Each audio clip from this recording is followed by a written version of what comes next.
Hi guys, it's Debbie, and today I am finally back after quite a while, and I would like to speak about a film I have been very curious about. Now I say curious and not excited, we will get to that in a moment.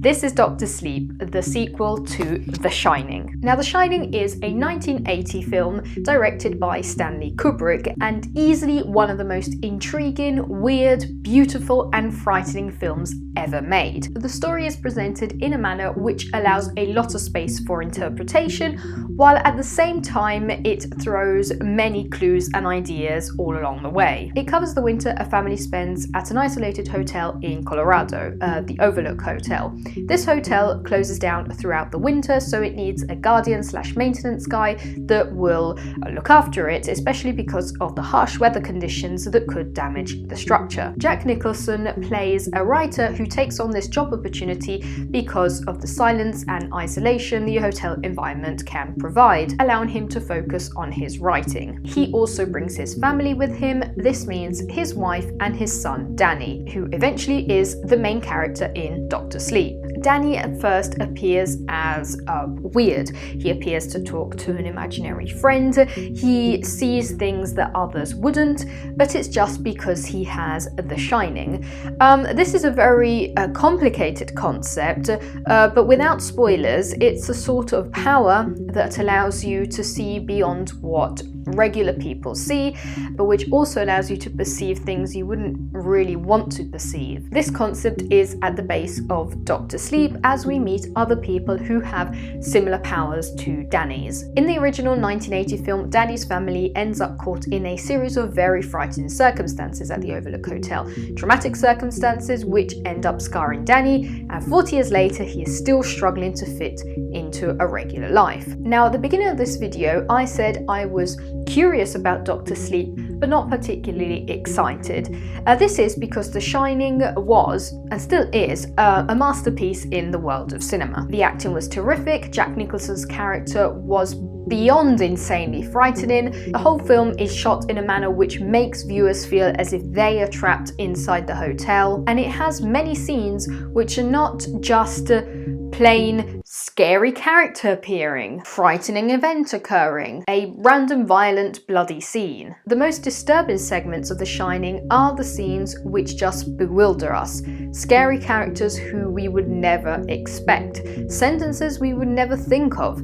The camera fixes on these elements. There are long shots which make us think, just please make it stop. The plot is rich in metaphors. Even the title, the concept of The Shining, is never really fully explained. And I just had a general feeling that Dr. Sleep would never be able to recreate a similar feeling. This is also because I can't really imagine a Kubrick film, I don't know, take 2001 A Space Odyssey, appealing to hundreds of thousands of viewers nowadays, and having a positive feedback. A lot of films that are put out today really weigh in the economic factor. It's way more likely to fill in cinemas worldwide and heavily cash in by showing a film which is more on the easier side. That is absolutely not to say that we are all just mindless spectators, and there are also many filmmakers out there who do not choose that path. They still make wonderful projects and don't sell themselves in the same way. And I also don't think we all have to start being extremely pretentious and stop watching films and only watch really high concept works of art. But you can literally see how much more a big, loud, easy plot sells.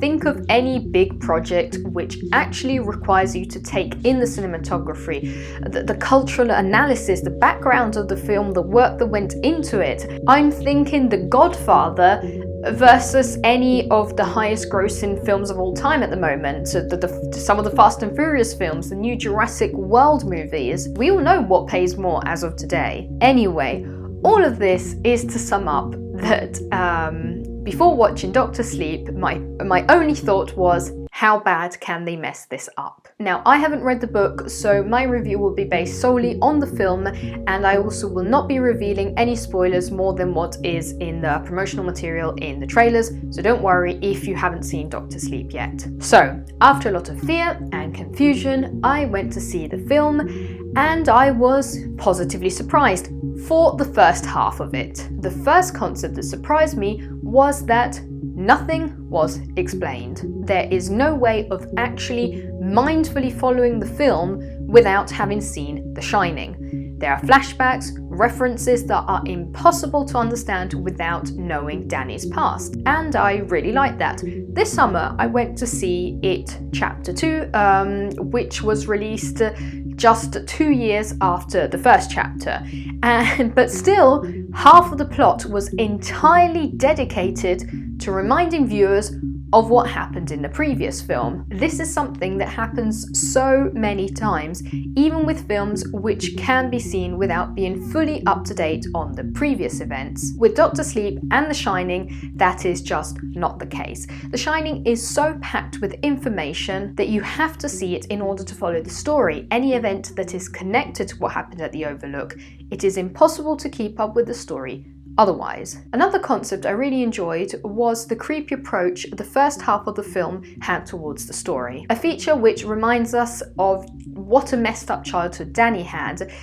It keeps us aware of the thoughts he is carrying with himself every single day, and of how some things will just haunt you forever. Danny is portrayed by Ewan McGregor, an actor I usually enjoy watching in most of his films. He didn't have a particularly impactful delivery here. His best parts, I believe, were the ones that weren't even tied to the Shining concept, but I was still digging the whole idea. After a lifetime of adopting harsh coping mechanisms to stifle his past, Danny eventually makes it to a small town where he sets up a somewhat new life. And this segment was the one I enjoyed the most, learning more about Danny, what happened to him in these 40 years, how the events of the Overlook affected his life, what still haunts him in the present day. There are some very creepy moments. The soundtrack was nerve-wracking, it was all going great. The other character in the film is Abra, a girl who has similar features to Danny. The first half of the film had some very interesting references to the first movie. They were constructively inserted into the plot without making this feel as The Shining Reloaded. Unfortunately, there is a third set of characters who drag down the plot and single-handedly sinks the whole second half of this movie. These characters are a group of people, basic spoiler-free description, who hunt people like Danny and Abra because of their powers, from which they want to benefit. That is the most basic spoiler-free description I can give. There is no inherent problem with the characters themselves, it's the way they were brought on screen. They were depicted as the type of villain in a story who will approach the victim in a slow walk while hiding a weapon behind the back and ranting before attacking with sentences such as, I used to be like you once. One day I will find you and I will inflict so much pain on you. The group is formed by different characters. There is the more foolish one, the cute one, the more violent one, the older and wiser one, and they were all led by Rose, the woman you probably saw on every single promotional piece of material you can find out there, because she is good looking. That is the only interesting feature about her.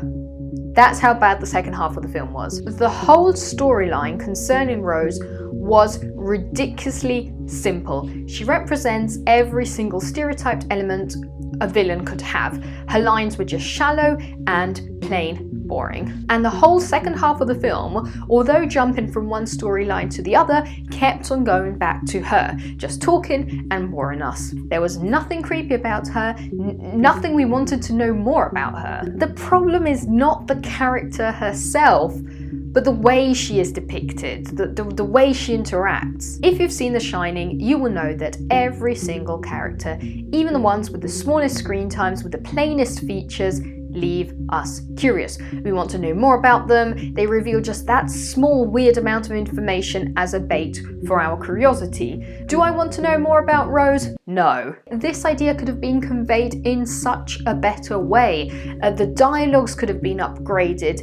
The acting could have been improved. The way in which Rose interacts with her enemies could have been laid out in a more interesting fashion. But instead of all of this, what Rose and her companions lacked was replaced with constant references to The Shining. So while the villains are just going along with their plain villain storyline, the film is constantly bombarding us with attempts to make us feel as if we're watching something comparable to The Shining. Look at that shot, look at that Easter egg, look at the way she moved there. It's as creepy as the first film, right? It's as interesting as the first one. No, it isn't. It turned into an Avengers meets Twilight. You know the group of enemy vampires in Twilight that always turned up in woods or random places, just observing the victims and making really bland statements about life and death and whatever? That's what these guys reminded me of. And I say Avengers because many interactions with these guys really had that vibe of a horror version of a superhero movie. Now, director Mike Flanagan has already directed some other movies which do give you the chills. You can see some of his works on Netflix. For example, he is the director of Hush, which speaks of a deaf woman who is attacked by a mysterious figure while she is staying in a rather isolated house.